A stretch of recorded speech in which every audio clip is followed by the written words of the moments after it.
práctica que les comento. En este caso es un contrato real y el contrato que vamos a ofrecer aquí es el contrato de arrendamiento celebrado en esta fecha.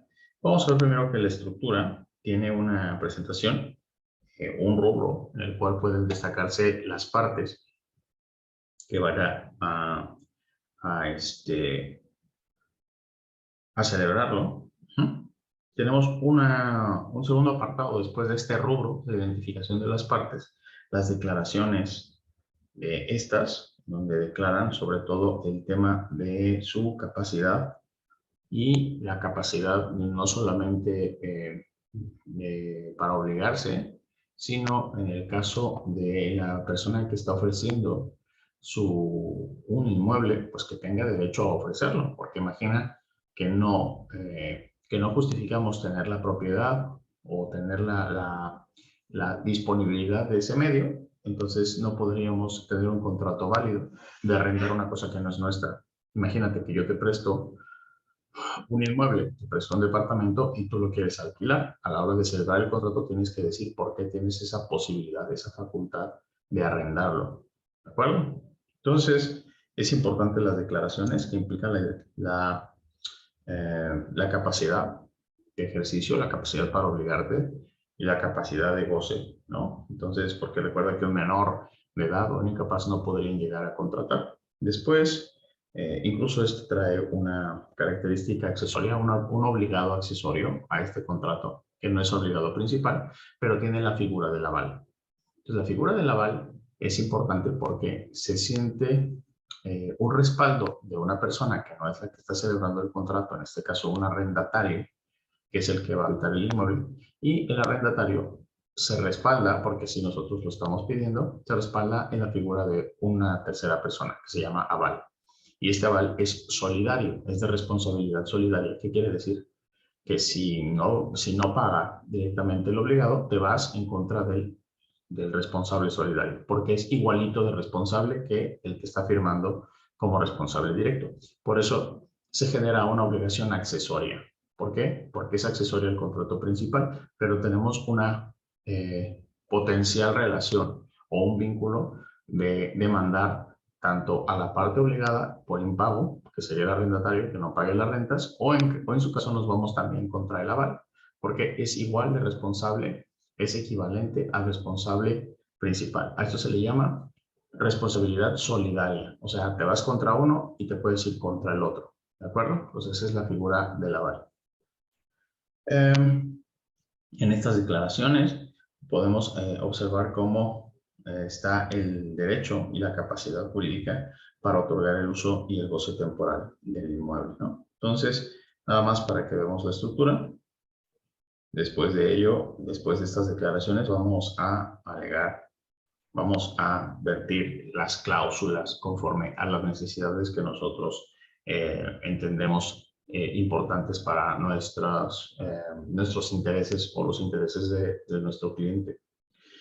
Llámese particulares, en tu caso pueden ser empresas, pueden ser asociaciones. Bueno, pues entonces, aquí están las cláusulas y finalmente, bueno, pues viene un apartado en el cual vamos a encontrar las firmas, ¿de acuerdo? Bien. No vamos a prestar mucha atención al rubro porque simplemente está la parte que vamos a ver, la representación mediante apoderado de la parte arrendadora, la parte arrendataria y el aval. Entonces, a partir de aquí vamos, una vez que se ha fijado quiénes son las partes, tiene que venir nombre y de preferencia, nombre completo y de preferencia tiene que venir con una identificación en la cual puedas poner su folio, en este caso de una identificación que es común para todos nosotros en este país, que es la credencial de votar. Y una vez que tomas los datos, bueno, pues entonces podemos seguir a las declaraciones. ¿Qué consisten estas declaraciones? Bueno, pues te digo, no forma parte de lo que vamos a convenir, sino que forma parte del respaldo de por qué podemos llegar a negociar tú y yo. Esa es la cuestión. Las declaraciones es lo que de buena fe y apegados a la verdad, no nos vamos a mentir, vamos a declarar ahí. Yo tengo la casa, tengo la propiedad o tengo el derecho a disponer de ella. ¿De acuerdo? Tú eres mayor de edad, te puedes obligar Entonces vas a responder por el pago porque yo te dé en arrendamiento esa casa.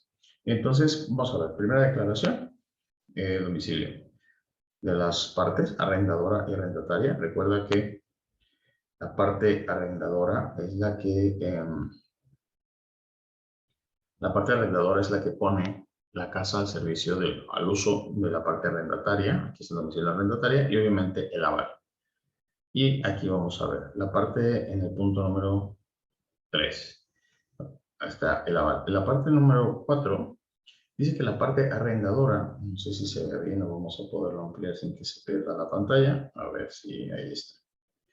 Ahí está mejor. Entonces, la parte arrendadora manifiesta tener el derecho y la capacidad jurídica. Esto es lo importante. Se tiene el derecho y se tiene la capacidad jurídica para otorgar el uso y goce temporal del inmueble objeto del presente contrato. Y aquí ponemos la ubicación de la finca. Entonces, aquí está. Lo primero es la parte que va a disponer, que va a ofrecer el uso de la casa, tiene el derecho y tiene la capacidad jurídica. Recuerda que la capacidad jurídica es para obligarse, ¿no? Es diferente a la capacidad de goce. Entonces, se puede obligar en cuanto a que puede disponer de la casa. Nadie podría rentar algo que no es suyo. Si tus papás salen de vacaciones y quieren rentar su casa mientras salen de vacaciones, evidentemente no tienes la capacidad porque no tienes la propiedad de la casa. No puedes disponer de ella. Entonces, señalamos por certeza jurídica que contamos con una escritura y está registrada en la notaría pública de ese lugar.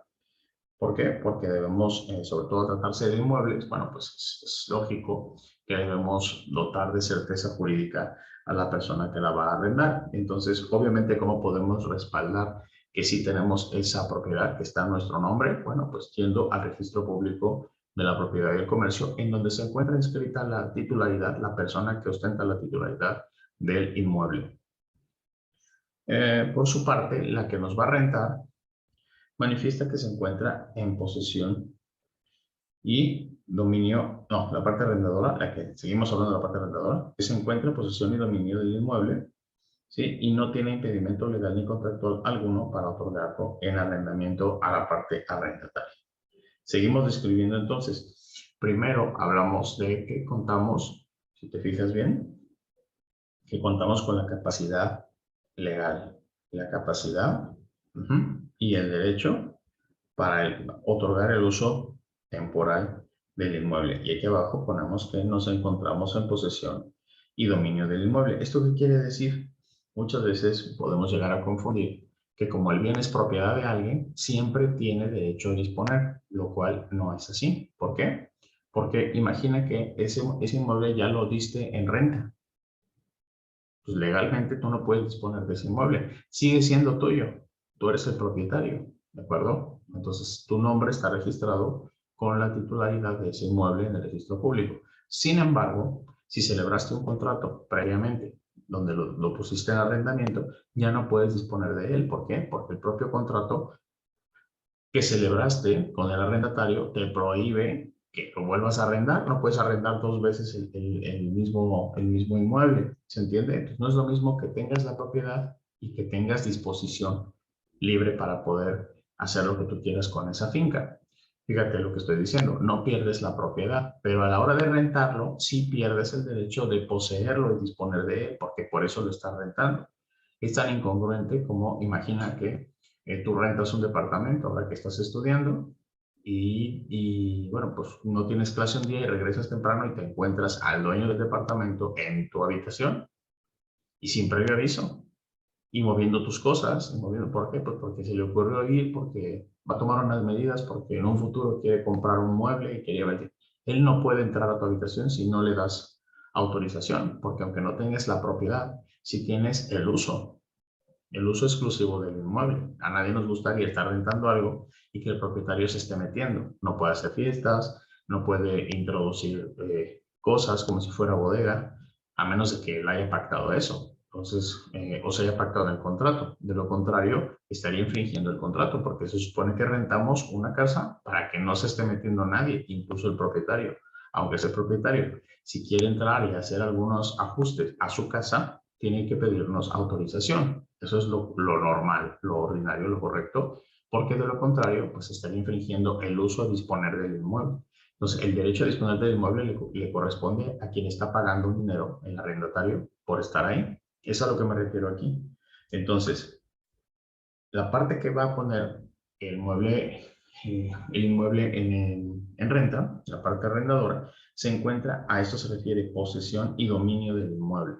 Quiere decir que, además de ser propietario, bueno, puede disponer de él en ese momento. Otro supuesto que podría comentarte, en donde el propietario pierde la capacidad de disponer de las cosas, es cuando, por ejemplo, se traba un embargo. Entonces, si hay un embargo sobre ciertos muebles o un embargo sobre ciertos objetos,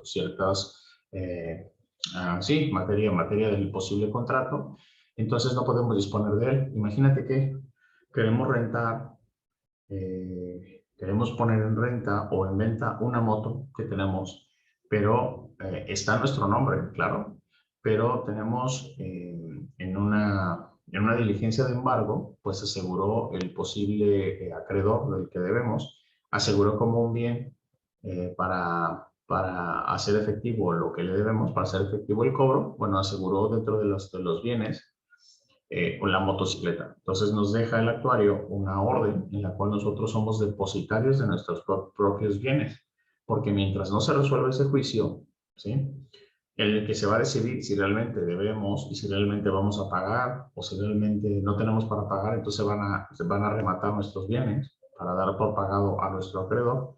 Entonces, mientras estamos en ese procedimiento y somos debidamente notificados, no podemos nosotros disponer de las cosas. ¿Por qué? Porque simplemente somos depositarios. Ahí no vale decir que yo soy el dueño de la moto y yo puedo hacer lo que yo quiera con ella. No, no vale, porque hay una intervención judicial sobre nuestra propiedad y disposición. A lo mejor tienes la propiedad, pero está asegurada, ¿por qué?, por un procedimiento judicial. Eso es interesante cuando nosotros vemos la diferencia que existe entre los juicios ordinarios basados en contratos, en donde se busca hacer cumplir el contrato, o bien se busca la extinción del mismo, la rescisión del contrato, y lo que se denominan títulos ejecutivos mercantiles, que se encuentran previstos en la Ley General de Títulos y Operaciones de Crédito, como son el cheque, el pagaré y la letra de cambio.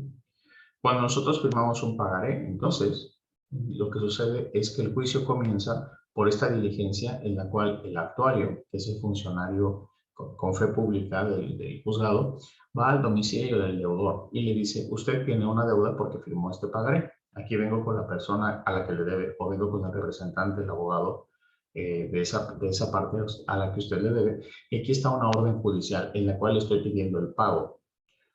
¿No tiene para pagar? Ok, o no quiere pagar porque usted dice que ya pagó, o porque ese pagaré no lo firmó usted, etcétera. Bueno, entonces todo eso que usted está alegando, vaya y peleelo en un juicio.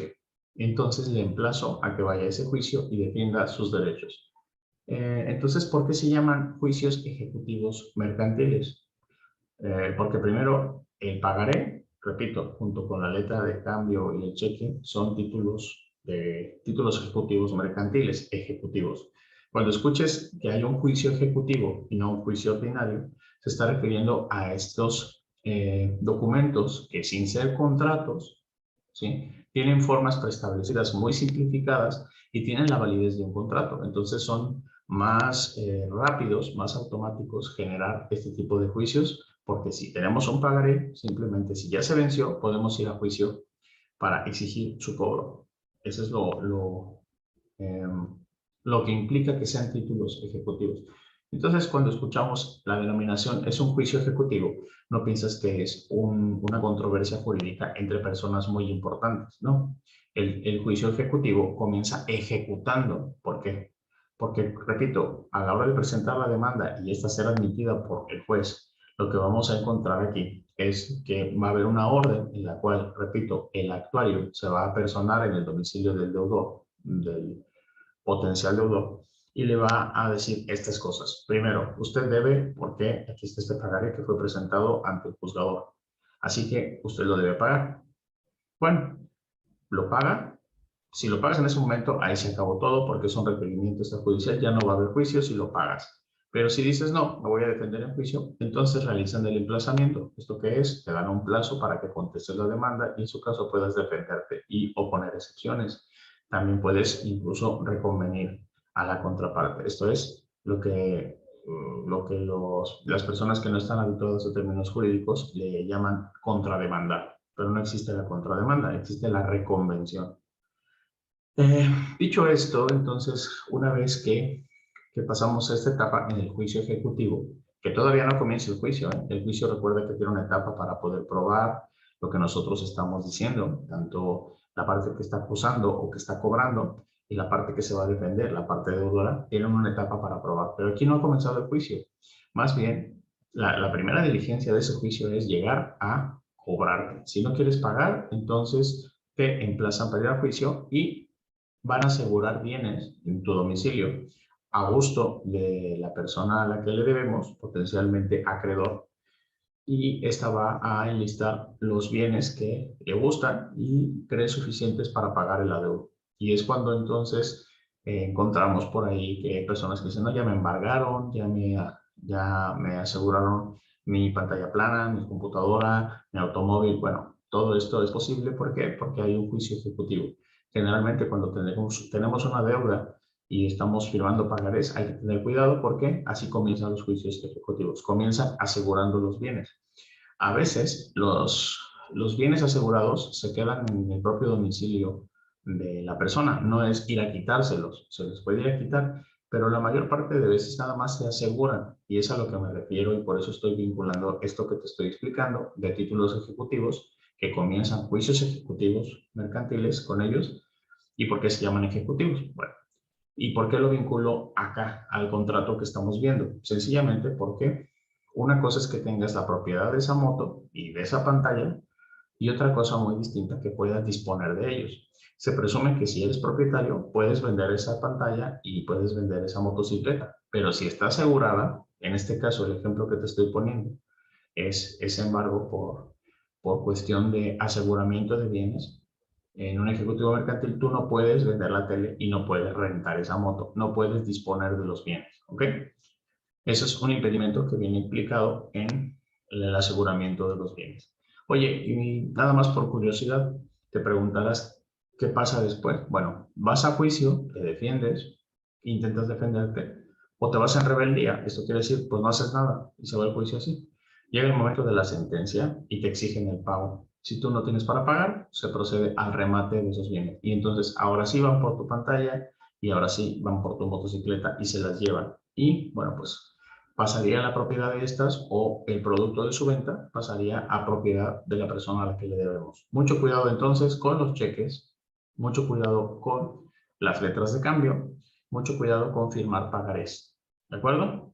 ¿Por qué? Bueno, porque nos llevan a este tipo de juicios. Entonces, ¿qué otros juicios hay? Ojalá todos fueran así, ¿verdad? Pero cuando hablamos de contratos y que vamos a ir a exigir el cumplimiento del contrato, o bien ya no queremos que el contrato siga, esto se llama rescisión del contrato. Repito, rescisión del contrato.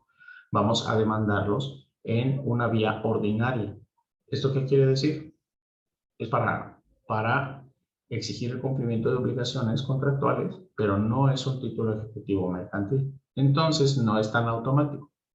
Entonces va a comenzar con la presentación de la demanda, el juez valorará si la admite y le va a correr traslado, le va a emplazar con una copia de nuestra demanda a la persona que estamos demandando y esto tendrá oportunidad de defenderse en la etapa probatoria.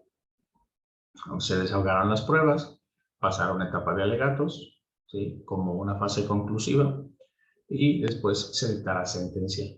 ¿En qué momento se va a embargar? Pues en ningún momento, tal vez al final, en caso de que se condene al pago, ya se buscará la forma en que la parte deudora o demandada pague.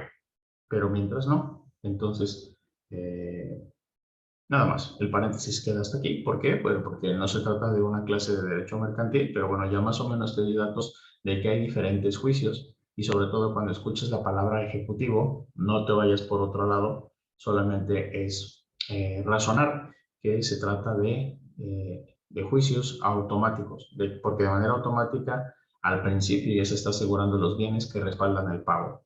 Entonces, cuidado con confirmar ese tipo de documentos porque, bueno, comenzarían por ahí. Y no hay que asustarnos, simplemente tenemos que demostrar en el juicio que ese pagaré, por ejemplo, no contiene nuestra firma o ese pagaré está alterado porque le cambió la cantidad que prestó o le cambió el interés moratorio o el interés ordinario que se fijó en él. Entonces nosotros podríamos defendernos.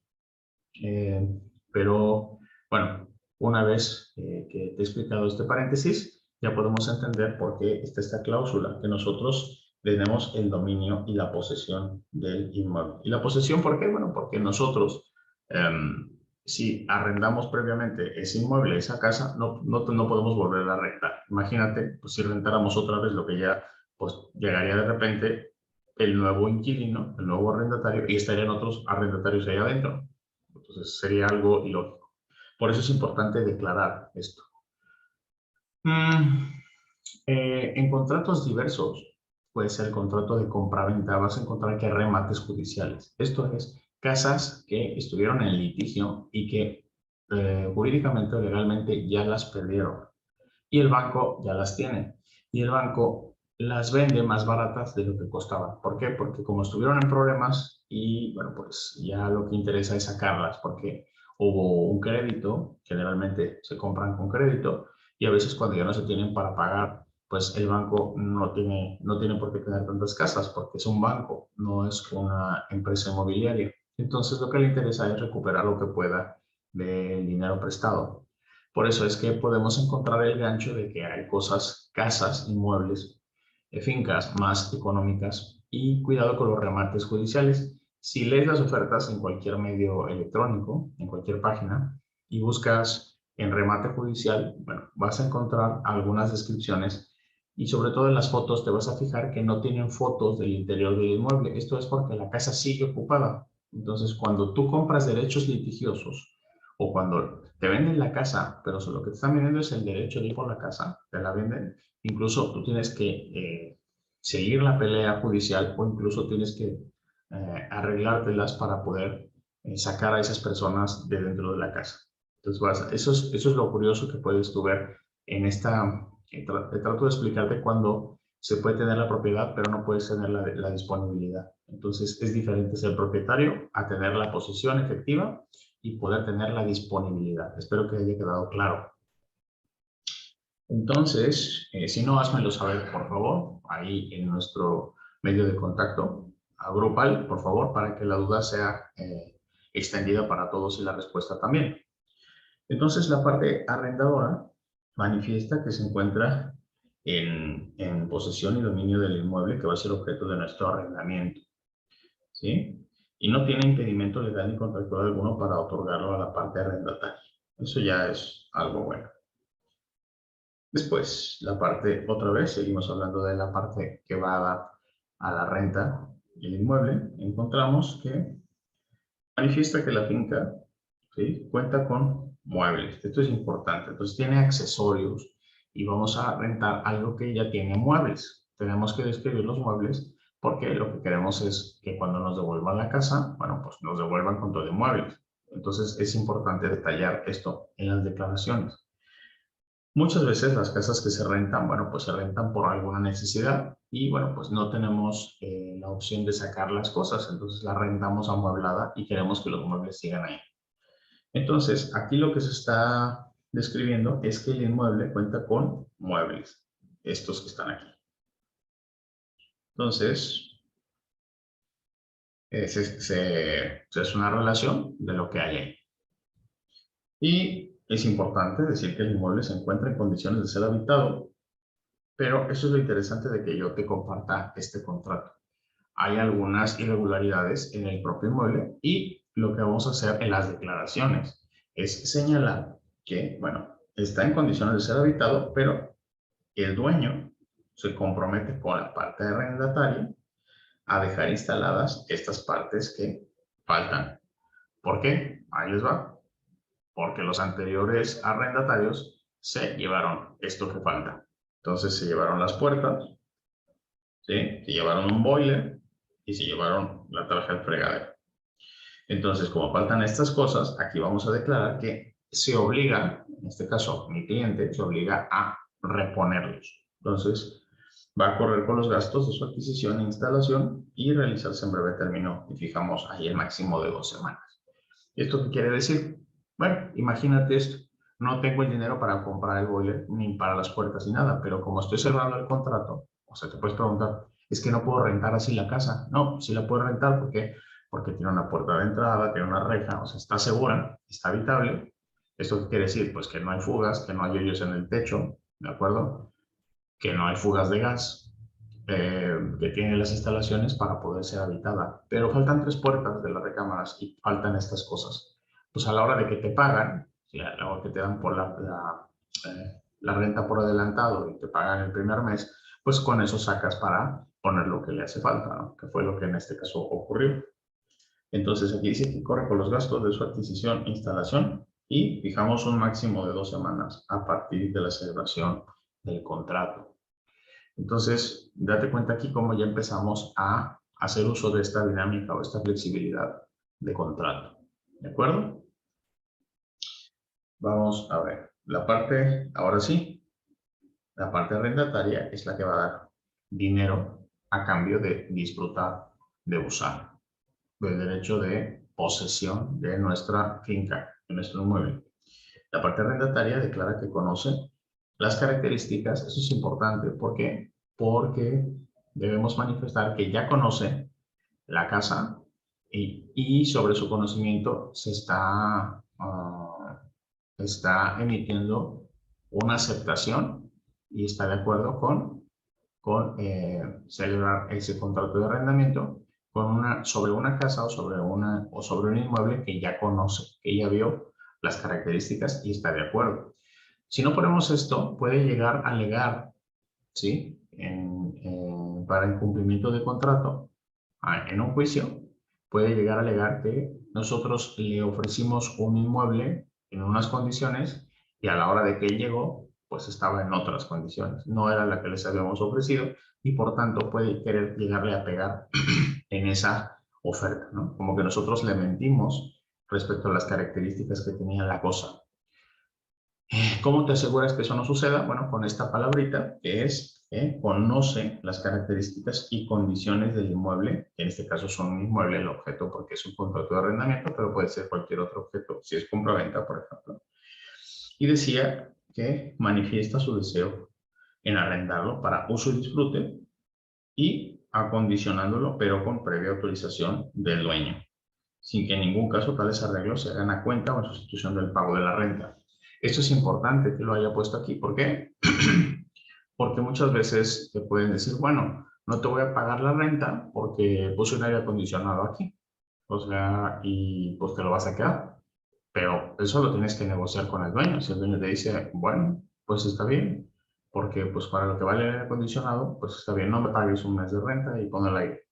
Pero si no es con previo aviso, si no está autorizado, pues no tienes por qué poner ningún aire acondicionado. No puedes, más adelante verás cómo no se puede modificar el inmueble, ¿no? No se puede modificar sin previa autorización. Entonces, lo podemos acondicionar cuando rentamos algo, pero tenemos que pedir autorización. Bien, esto es lo que estamos sugiriendo aquí. Bueno, aquí se acaban las declaraciones, fíjate bien. ¿Quién es el que declaró más?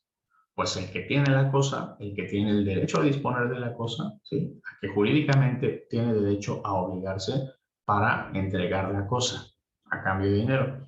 ¿Quién declara menos? Bueno, pues la persona que va a pagar. ¿Qué es lo que tiene que declarar nada más? Que conoce la cosa y la conoce para que después no vaya a alegar que él entendió otra cosa en la oferta y por eso firmó el contrato. ¿De acuerdo? Bueno. Estando las partes de acuerdo con las reseñadas manifestaciones, acuerdan libre y voluntariamente en obligarse de conformidad con lo establecido en el siguiente clausulado. ¿Cuál es el objeto del contrato? Esto es lo primero que hay que observar. ¿Cuál sería el objeto del contrato? Bueno, a través del contrato, la parte arrendadora concede a la parte arrendataria el uso y goce temporal del inmueble, ¿sí? Señalado en el apartado de las declaraciones. Y aquí surge la otra obligación, obligándose a la parte arrendataria a destinar uso dicho inmueble exclusivamente para habitación. Importante el uso, en este caso, ¿por qué? Porque si no marcamos esta idea de que es exclusivo para uso de casa-habitación, podemos encontrar que lo quiera usar como bodega o lo quiera usar para poner ahí un taller, tal vez una vulcanizadora, ¿no? En su garage, o quiera poner una tienda. No lo estamos arrendando con fines comerciales, sino de casa-habitación. Y eso es importante marcarlo. Fíjate bien, el primer punto de las cláusulas es el objeto del contrato, en donde definimos bien qué tipo de inmueble está localizado en la descripción al principio, en el rubro, escribimos dónde estaba. Decimos, bueno, se renta este inmueble, pero con fines de vivienda, no para hacer uso comercial. ¿Por qué? Bueno, sencillamente porque parecería que es lo mismo, pero implica un desgaste diferente. El hecho de vivir en un inmueble a dedicarnos a comercios. El desgaste o el riesgo puede ser diferente. Imagínate que, pues en el caso del taller, pues hay sustancias, residuos explosivos, sustancias, altamente riesgosas en cuanto a que pueden suscitar incendios. Entonces, cualquier tipo de actividad comercial estaría incumpliendo nuestro contrato. Nosotros lo rentamos para que vivan ahí. Ese es el punto. Continuamos con la segunda. Lo que te planteaba que los contratos tienen un periodo de vida, y esto es interesante. La duración del contrato de arrendamiento es de 1 año, fíjate, el cual dará inicio a partir de esta fecha que había fijado, y establezco que este plazo será forzoso para las partes. Entonces, cuando expira la vigencia del contrato, fíjate lo que pongo aquí, las partes pueden celebrar un nuevo contrato en los términos que éstas acordaren en caso de que convengan en prorrogar el arrendamiento. Esto puede ser a través de otro contrato porque no es necesario hacerlo, o puede celebrarse un convenio para modificar, en este caso, la vigencia. Entonces, este es el punto que te había planteado en mi charla inicial. Si al terminar la vigencia del contrato, establece aquí abajo, si la parte arrendataria no manifiesta su deseo de desocupar el inmueble y la parte arrendadora no le requiere su devolución, fíjate, esto viene en la ley, se entenderá que el contrato va a seguir surtiendo sus efectos por tratarse de un contrato de arrendamiento destinado a la habitación. Así lo implica la ley civil. Entonces, fíjate muy bien, si terminando la vigencia, la arrendataria no nos avisa que ya se va y nosotros como arrendadores no le requerimos que nos devuelva el inmueble, se entenderá que se va a prorrogar, ¿de acuerdo?, el contrato. Seguirá surtiendo todos sus efectos por tratarse de un contrato de arrendamiento destinado a uso habitacional. Así viene en la ley. Bueno, tercer punto de nuestro contrato.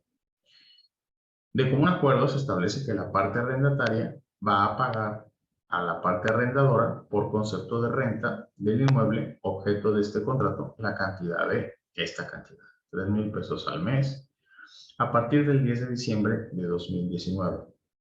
Pues a la firma del contrato, la parte arrendataria entregará a la parte arrendadora la cantidad de 9 por los siguientes conceptos. Es donde te digo que si hacía faltas puertas y si hacían falta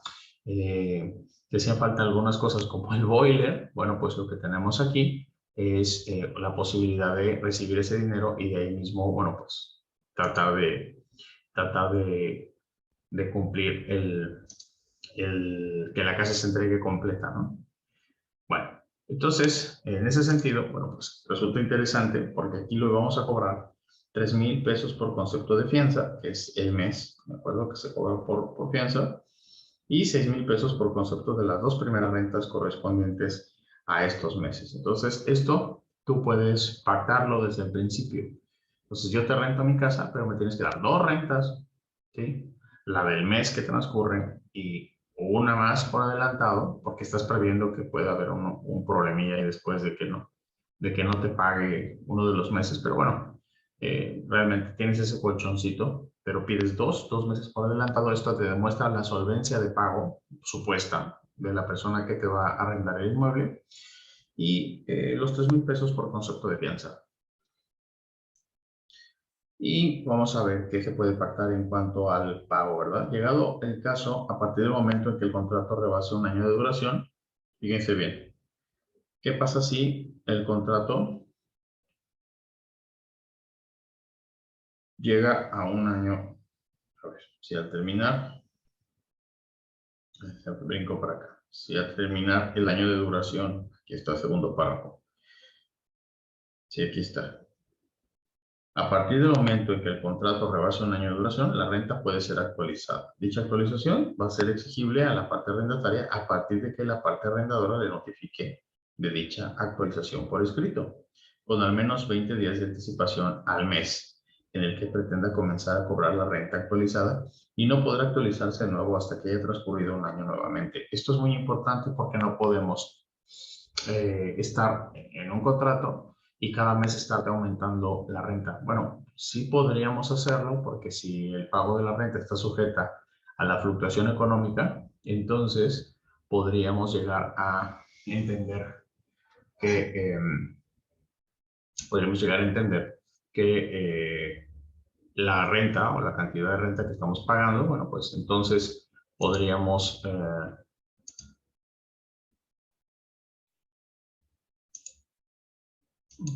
ahí está. Podríamos llegar a entender que creo que no estaba compartiendo la pantalla, pero yo espero que sí. Entonces, podríamos llegar a entender que los contratos pueden ir aumentando cada mes el costo del contrato y no debe ser así. Por lo que estamos asegurando en esta disposición que llegado el caso, a partir del momento en que el contrato rebasa 1 año de duración, la renta podrá ser actualizada. Dicha actualización será exigible a la parte arrendataria a partir de que la parte arrendadora le notifique de dicha actualización por escrito con al menos 20 días de anticipación al mes en el que pretenda comenzar a cobrar la renta actualizada y por lo tanto no puede actualizarse de manera unilateral, sino que durante 1 año va a quedarse fija. Por ejemplo, se termina en octubre del año que viene, entonces, o en este año, porque hoy no viene octubre. Se termina nuestro contrato de arrendamiento y lo que tenemos ahí es que no va a haber problema en sostener la misma renta, pero sí si nosotros vemos que va a continuar, la persona que nos está arrendando va a continuar, bueno, pues la podemos dejar. Sin embargo, no podemos actualizar la renta hasta que termine el convenio, ese contrato el primer año. Podemos actualizarla ya para el año que viene y no podemos moverla el segundo año hasta el tercer año y así, porque no podemos estarla moviendo a nuestro gusto, porque por eso es el contrato, para respetar lo que está dicho ahí. Entonces, si está establecido dentro de las cláusulas que no podemos mover el monto de la renta, no importa que haya devaluaciones, no importa que haya una necesidad extrema de nosotros económica, no podemos aumentarle porque sí la renta. Esto está respaldado en el contrato. Esto lo protege evidentemente al arrendatario. Por eso te digo aquí que en caso de que si rebasamos 1 año de duración, esto quiere decir que va a continuar el contrato. Y por lo tanto, la parte arrendataria está protegida porque no le podremos actualizar más que anualmente el costo de la renta.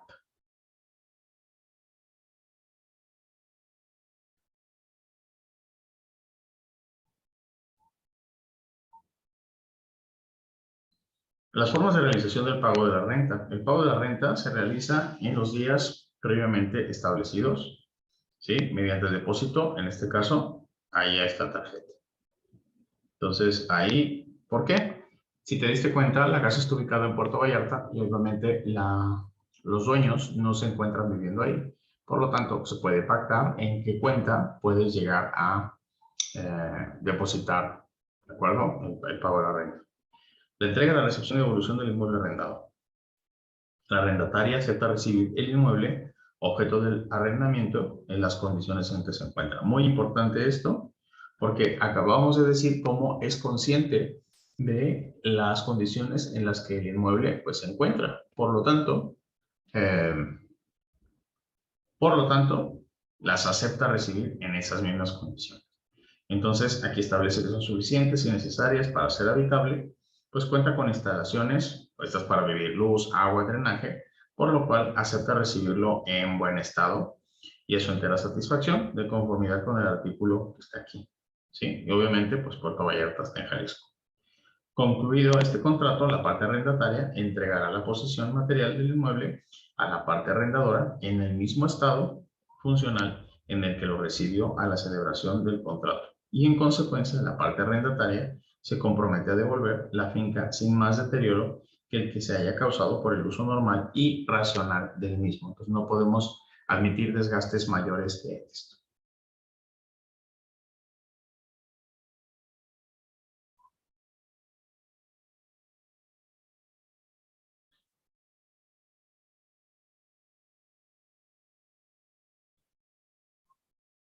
En cuanto a las mejoras y modificaciones y conservación, bueno, pues vamos a obligar al arrendatario a que nos entregue el inmueble en las condiciones en que lo recibió, salvo el desgaste normal, ¿verdad? Y natural por el uso de la finca, y en ningún caso puede realizar, aquí está lo que les decía, no puedes modificar ni reestructurar el lugar sin que previamente cuente con el consentimiento del dueño, del arrendador. Entonces, la parte arrendadora puede exigir, además, que la parte arrendataria reponga las cosas al estado previo que tenía. ¿Por qué? Porque si las modificó sin previo autorización, bueno, pues a la hora de entregar la casa le puede obligar que las vuelva a dejar como estaban. Por ejemplo, que no te avisan y ponen o instalan en el patio de atrás, instalan eh, una infraestructura para hacer carne asada, un asador. Entonces, con ladrillos y todo, y dices, bueno, pues a qué hora me pidió autorización, yo no quiero esto, así que usted corre con los gastos para quitarlo y dejarlo en las condiciones en las que estaba. Entonces, las obras que fueran autorizadas, estas sí, quedan a favor de la finca y no puede ser objeto de reclamo por parte de la arrendataria. Si nosotros decimos, oiga, le voy a poner un aire acondicionado, pues evidentemente voy a abrir un boquete en la pared, entonces me lo tienen que autorizar y aquí queda claro como, bueno, si fue en beneficio y yo te lo autoricé, el aire acondicionado se queda, ¿eh? No me puedes dejar el boquete ahí, ¿sí? Entonces es esto. Bueno, pero nosotros podemos llegar a convenir, sin perjuicio de que las partes puedan llegar a convenir algo distinto al momento de otorgar tal autorización, ¿sí? Sin embargo, la parte arrendataria será la exclusiva responsable de los daños que llegasen a ocasionarse con las obras estas de remodelación. Eso es muy importante porque muchas veces es el miedo que se tiene por rentar una casa o un departamento, pues porque no sabemos en qué estado nos lo van a entregar, pero esto es cuestión de que lo pongas en el contrato para que si algo sale mal, bueno, en juicio puedes llegar a pelear eso, ¿no? Entonces, la parte arrendadora se encuentra obligada a realizar todas las reparaciones que sean necesarias para conservar el inmueble. Esto es otra cosa. La conservación del inmueble está en manos del dueño, porque es su inmueble. Imagínate que tú rentas una casa y empieza la época de lluvias y, bueno, pues empieza a haber filtración. ¿A quién le corresponde impermeabilizar el inmueble? Pues al dueño, no al arrendatario, al arrendador. Por eso digo, el arrendador es el que está obligado a realizar todas las reparaciones necesarias para conservar el inmueble en buen estado y servir a su uso adecuado, ¿sí? Entonces, salvo que el deterioro sea imputable a la parte arrendataria, o sea que por un mal uso hubo un desgaste y por eso esa reparación tendrá que ser alegada que la pague quien está rentando el inmueble, no el dueño.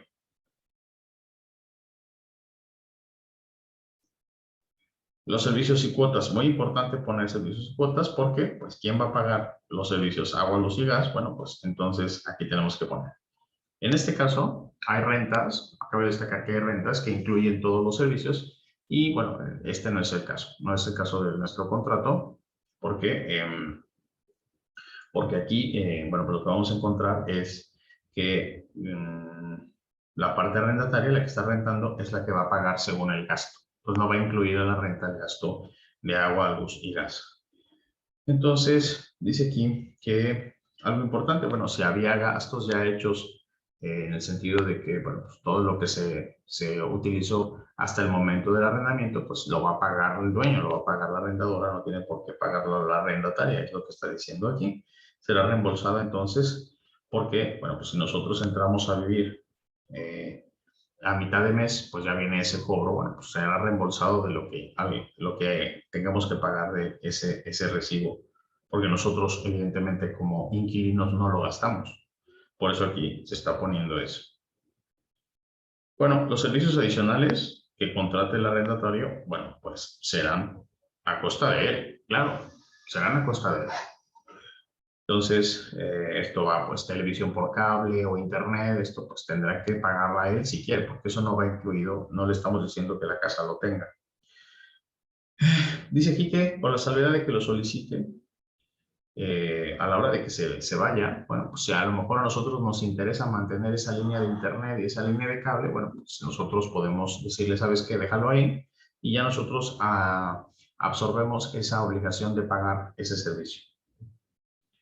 Asimismo, vamos a conservar las facturas de los servicios como forma de acreditar que se encuentran pagados y que hay una falta grave, ¿no? Será motivo de rescisión del contrato con responsabilidad para la parte arrendataria en caso de que nosotros no paguemos a tiempo esos servicios. Entonces, en cuanto a la parte general, esta sería la primera parte de esta charla. Así que más adelante, para no saturar el video, vamos a hablar de nuestra parte de obligaciones específicas. Y creo que, bueno, pues con esto terminamos este primer apartado. Deja tus dudas. Si necesitas mayor aclaración, deja tus dudas en nuestro chat grupal. Y bueno, por ahí me gustaría que comentes qué te está pareciendo este ejemplo de contrato que te estoy compartiendo.